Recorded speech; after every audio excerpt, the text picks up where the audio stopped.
नमस्कार साथियों, आज हम लोग पीएससी और डीएससी के नए अपडेट के बारे में जानेंगे कि अब पीएससी और डीएससी का निष्पादन बीएलओ ऐप के माध्यम से कैसे किया जाएगा। अगर आप मेरे चैनल पे पहली बार आए हैं तो कृपया मेरे चैनल को सब्सक्राइब कर लें, क्योंकि बीएलओ ऐप से जुड़ी हुई हर जानकारी आपको इस चैनल पे मिलेगा। तो चलिए हम पीएससी और डीएससी के निष्पादन के बारे में जानते हैं। पहले हम लोग पीएससी पे आते हैं, तो उसके लिए सबसे पहले पीएससी वाले ऑप्शन पे क्लिक करना है। यहाँ पर आपको 3 ऑप्शन दिखेगा, तो निष्पादन के लिए आपको दूसरा वाला ऑप्शन चेकलिस्ट सबमिशन वाले पे क्लिक करना है।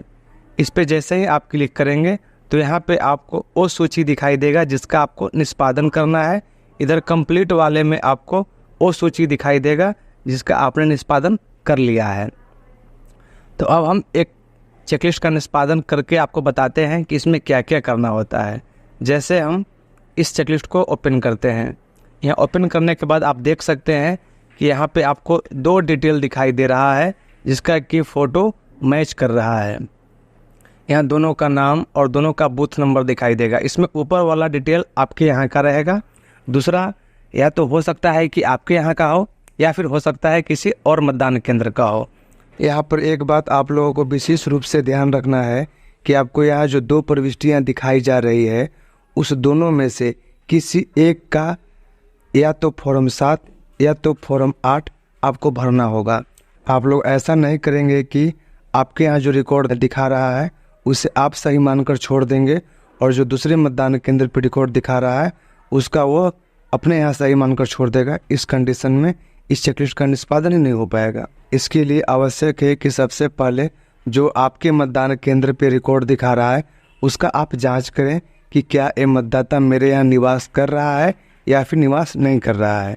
उसके बाद अगर वो आपके यहाँ निवास कर रहा होगा तो आप यह चेक कर लें कि क्या जो फ़ोटो इसमें दिया गया है वो मतदाता का सही फ़ोटो है अथवा नहीं है। और मतदाता से आप यह भी जानकारी प्राप्त कर लें कि यह जो दूसरा रिकॉर्ड दिखा रहा है क्या यह उसी का है या उसका नहीं है। उदाहरण के लिए मैं आप लोगों को एक चेकलिस्ट का निष्पादन करके दिखाता हूं ताकि आपको समझ में आए। इसके लिए सबसे पहले ऊपर वाले रिकॉर्ड यानी अपने मतदान केंद्र के डिटेल पर क्लिक करते हैं। उसके बाद आपको इसका डिटेल खुलकर कुछ इस तरीके से आ जाएगा। इसमें सबसे पहले ऑप्शन दिया गया रिस्पॉन्स ऑफ फॉर्मेट ए।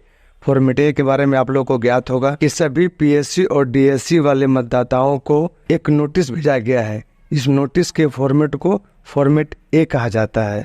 उस नोटिस में 2 पत्र दिया गया है। पहला पत्र आवेदक के लिए है और दूसरा पेज जो उसमें दिया गया है वह आवेदक अपने जवाब को लिखकर कार्यालय को पहुंचाएगा, इसके लिए दिया गया है। तो उसी को आपको यहाँ पर ऐप के माध्यम से उसके जवाब को अपलोड करना है।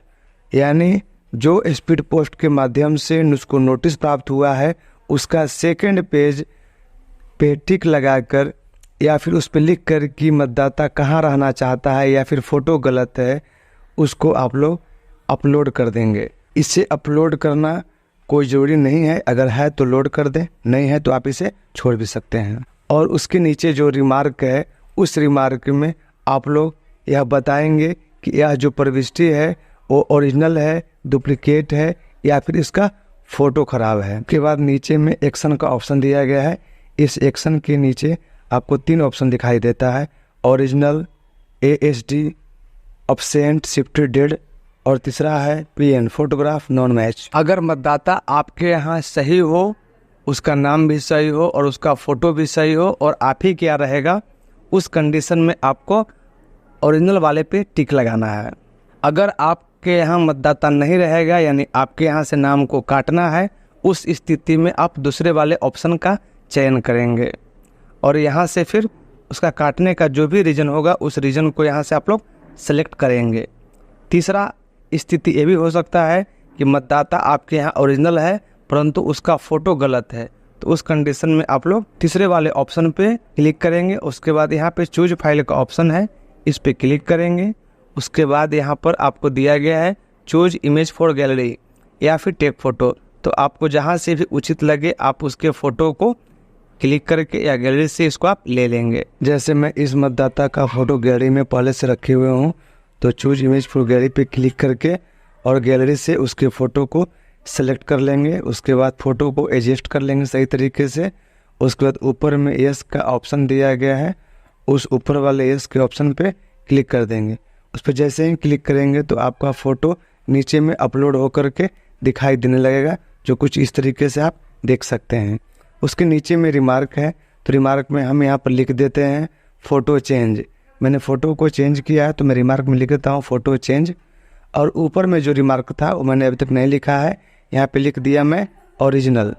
तो आप इस तरीके से देख पा रहे होंगे कि मैंने रिमार्क में क्या क्या लिखा। तो मुझे उम्मीद है कि आप लोग स्पष्ट रूप से समझ गए होंगे कि पीएससी में क्या करना है। पीएससी में 3 स्थिति हो सकता है, या तो मतदाता आपके यहाँ सही होगा, या तो मतदाता को आपके यहाँ से नाम काटने का जरूरत होगा, या फिर मतदाता सही है परंतु फ़ोटो गलत है। तो तीनों ऑप्शन दिया गया, तीनों में से किसी एक ऑप्शन का आपको चयन करना है। जैसे इस केस में यहाँ पर इसको फ़ोटो को सुधारना है, तो यहाँ पर हम फ़ोटो चेंज करने का ऑप्शन को सिलेक्ट किए हैं। अब प्रीव्यू फॉर्म 8 है, इस पर क्लिक करेंगे तो फॉर्म 8 का डिटेल यहाँ पर आ जाएगा। उसके बाद जनरेट फॉर्म 8 है, तो इस पर हम क्लिक करते हैं। इस पर जैसे ही क्लिक करेंगे तो यहाँ पर लिख रहा है do you want to fill form 8। कराए क्या आप सच में इसका फॉर्म 8 भरना चाहते हैं? अगर भरना चाहते हैं तो यस वाले ऑप्शन पे क्लिक करेंगे। जैसे ही आप यस वाले पे क्लिक करेंगे तो यहाँ पर देखिए सक्सेसफुली सबमिट लिखा, परंतु यहाँ पे फॉर्म 8 का आवेदन संख्या प्राप्त नहीं हुआ। इसका मतलब हुआ कि इसका फॉर्म 8 जनरेट नहीं हुआ। इस कंडीशन में आप क्या करेंगे, इस मतदाता का बीएलओ ऐप से फॉर्म 8 भर करके फ़ोटो को चेंज कर देंगे। कारण कि ये फॉर्म 8 जनरेट नहीं हो पाया। अगर होता तो यहाँ पर आपको आवेदन संख्या दे देता। ये आपका चेकलिस्ट का निष्पादन हो गया, परंतु उसका फ़ोटो चेंज नहीं हुआ। आप लोग इसको स्पष्ट रूप से समझ गए? तो चेकलिस्ट का इस तरीके से निष्पादन कर सकते हैं, परंतु अगर आपको फॉर्म 7 या फॉर्म 8 भरने की आवश्यकता हुई तो उस कंडीशन में आप बीएलओ ऐप के माध्यम से जैसे आप बाकी फॉर्म भरते हैं उसी तरीके से इसका भी फॉर्म को भर देंगे। तो अब हम यहाँ पे ओके पे क्लिक कर देते हैं। ऊपर वाले का मैंने डिस्पोजल किया, अब दूसरे वाले को भी डिस्पोजल करना है, तो यहाँ पर क्लिक करेंगे। अब यहाँ पे 2 ऑप्शन आपको दे रहा है दूसरे मतदान केंद्र वाले के लिए, जो दूसरे मतदान केंद्र का है। आप एक चीज़ यहाँ पर स्पष्ट रूप से समझ लेंगे कि आप दोनों प्रविष्टियों का निष्पादन करेंगे। पहला जो आपके यहाँ है तो उसमें आपको डिसीजन लेना है कि उस स्थिति में आपको क्या करना है, लेकिन जो दूसरे के यहाँ है उस केस में आपको 2 इन्फॉर्मेशन भरने के लिए कहा गया है। या तो आपको उस मतदाता के बारे में कोई जानकारी नहीं है तो आप नो इन्फॉर्मेशन पे क्लिक करेंगे, या तो फिर अगर डुप्लीकेट है तो आप डुप्लीकेट वाले ऑप्शन पे क्लिक करेंगे। डुप्लीकेट का मतलब हो गया कि आप बता रहे हैं कि ये जो प्रविष्टि है वो गलत है, ये मतदाता और मेरे यहाँ का मतदाता दोनों सेम है और मेरे यहाँ रहेगा और यहाँ से नाम उसका कटेगा। डुप्लीकेट का यह तात्पर्य हो गया। नो इन्फॉर्मेशन का मतलब हो गया कि हमें इसके बारे में जानकारी नहीं है।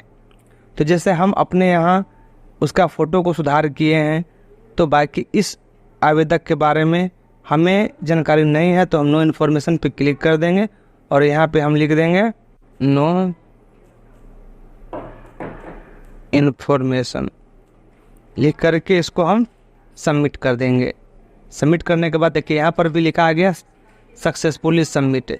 अब जो है ये चेकलिस्ट यहाँ से हट गया, वो निष्पादन होके चला गया कंप्लीट में।